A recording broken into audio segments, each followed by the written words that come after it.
আমার যা আছে তাতেই আমি খুশি, তাতেই আমি সন্তুষ্ট। মহান রাব্বুল আলামিনের দরবারে হাজার হাজার শুকরিয়া আদায় করি। হ্যালো এভরিওয়ান, আসসালামু আলাইকুম, ওয়েলকাম টু অ্যানাদার ভিডিও। আর এই ভিডিওতে থাকছে রান্না বান্না। এই বছর প্রথম ইলিশ মাছ খাবো, তা যদি একটু মনের মতো করে রান্না না করি তাহলে কি হবে?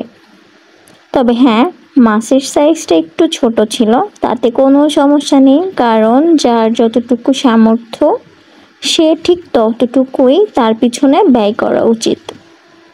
তো এই যে আমি সুন্দর করে মাছগুলোকে এখন পিস পিস করে নিব।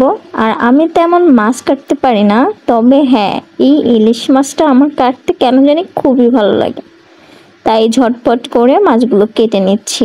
আর আমি আঁশগুলো আগেই ছড়িয়ে নিয়েছি, আর এখন শুধু পিস পিস করে নিব। আমাদের প্রত্যেকের জীবনেই স্বপ্ন আছে, সেটা হোক না ছোট বা বড়, আর আমরা সেটার জন্য সবসময় আপ্রাণ চেষ্টা করি যেন আমাদের স্বপ্নগুলোকে বাস্তবায়ন করতে পারি।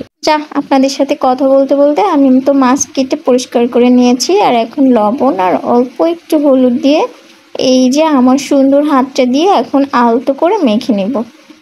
মাখা হয়ে গেল, এখন আমি ফ্রাই প্যানে একটু তেল দিয়ে নিব, দিয়ে একটু গরম করে মাছগুলোকে হালকা করে ভেজে নেব।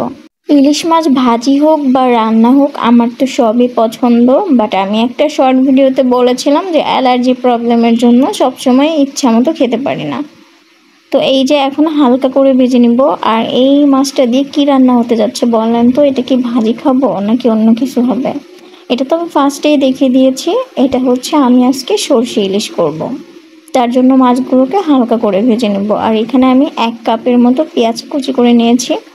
আপনারা চাইলে পেঁয়াজটাকে আরও একদম মিহি করে পেস্ট করে নিতে পারেন, বাট আমি কেন জানি অনেক গ্রেভি মশলা খাবো না, তার জন্য এখানে হচ্ছে পেঁয়াজটাকে আমি কুচি করে নিয়েছি। আর এখন সুন্দর করে একটু সফট করে ভেজে নেব।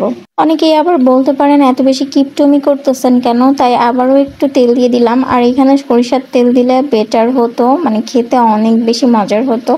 সরিষার তেল অল্প পরিমাণে ছিল, এই জন্য আর দিলাম না।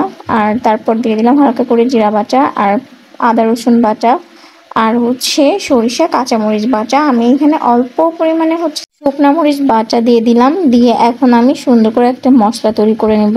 আর এই যে এখন আমি পরিমাণ মতো নুন আর হলুদ দিয়ে দিলাম, কারণ আমি আবার নুনের ব্যালেন্সটা খুব একটা পারি না, তাই দিয়ে দিলাম। তারপর অল্প পানি দিয়ে এখন সুন্দর করে একটা মশলা তৈরি করে নেব। আর হ্যাঁ, চলেন গল্প করি। কি গল্প শুনবেন আজকে বলেন?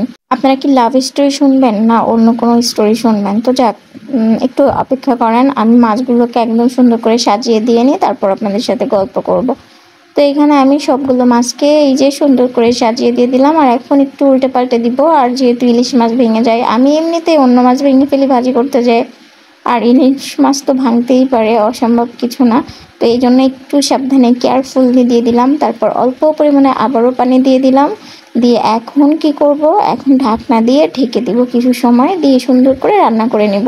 চলেন এবার গল্প শুরু করা যাক। অনেক তো রান্নাই করলাম, শুধু রান্না করলে কি হবে?